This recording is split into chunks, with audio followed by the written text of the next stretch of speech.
Okay, home sweet home. Uh, Saturday morning. Gotta tell you, it's a long way from Cartagena. Back here, um, and when it left here, it looked great. I was really proud of all the things I got done. And you go live somewhere else like normal people, and you start to see it's not normal, but in a good way. So this is the beam I got up here. All this drywall. I got the first coat of taping on. Again, gonna hire somebody to help with that. Front door. Got all the electrical done in there. Of course, the fireplace. This is still open to get to upstairs. The plumbing's got to be done upstairs. The heat's going to go through this wall as well. This will all get drywalled here. Kitchen, the luxury bed with my wonderful shopping. Computer area. When we first came in here, there was a problem with the thermostat.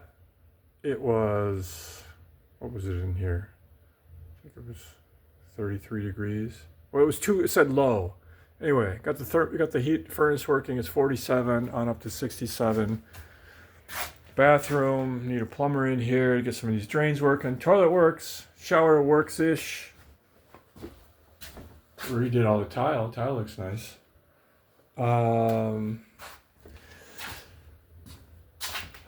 It'll get back up and running here soon. Here's all the farm ground we got. You notice, not all that, but parcels.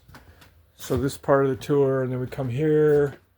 Potential laundry room. Again, plumbing problems, issues. Down in the basement, where the furnace is, you don't need to see that. Trust me, it's down there. We come outside. It's a nice enough day. I think it's in its low 30s. There's no wind. Sun's out a little bit. There's the bin, of course. The new shed in the distance.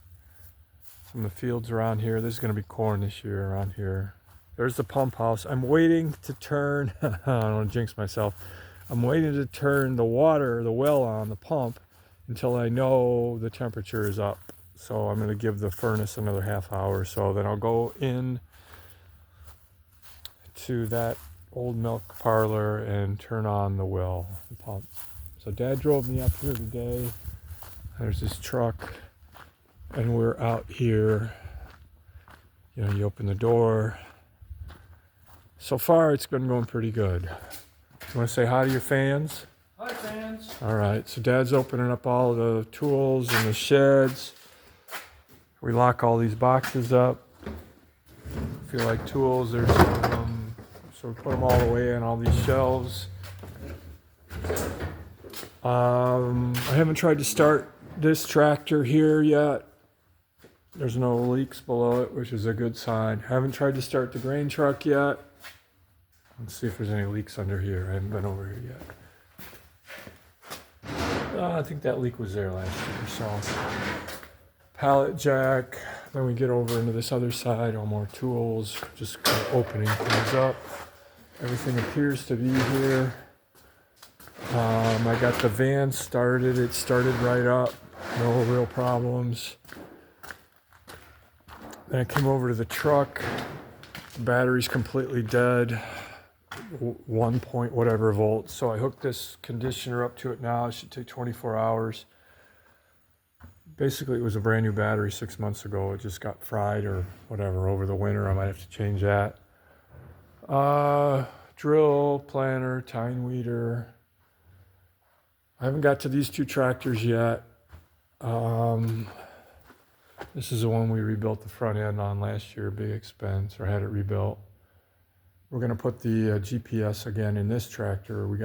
Dad's got 6 boxes and 15 grand worth of parts. We're going to put, to get an auto steer. I redid the cab last year with the control panels and wiring and everything in that tractor. This will pull the grain cart, which is that there when I combine corn. Now this tractor I really like. This is my baby, this John Deere 8100. Not my baby, but you know what I mean. This is a really fun tractor to drive. The planting and the cultivating. So I haven't tried to start it yet. Every winter I disconnect the batteries, disconnect the negative. This takes 2 batteries, this tractor, upper and lower. So we were opening the toolboxes up with the idea I'll hook this battery back up and hopefully it'll fire up. I'll check the fluids before we do that. Oh, this tractor potentially could have a brake problem in that the brakes are locked up. So if that's the case, it has to get towed out of here because the brakes are locked. So there's a manual release and this will just get towed straight out these doors back here. So this is the little utility tractor we've got. I haven't tried to start that yet. And we come out in that shed out there is where the combine is, and it's a little more equipment than you saw in this first old shed. We're gonna go out there, open the doors up, and check tires, fluids, basically for the combine. We drove by the field where the combine is, or the corn is, and it looks ready to go, but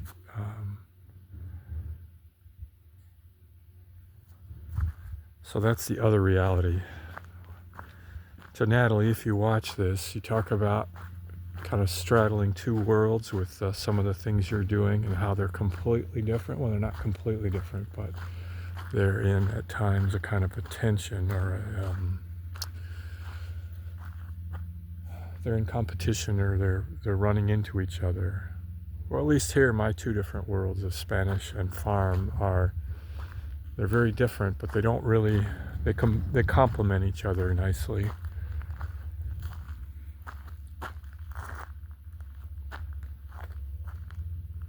That's the tour. Oh, I'll walk you back over here.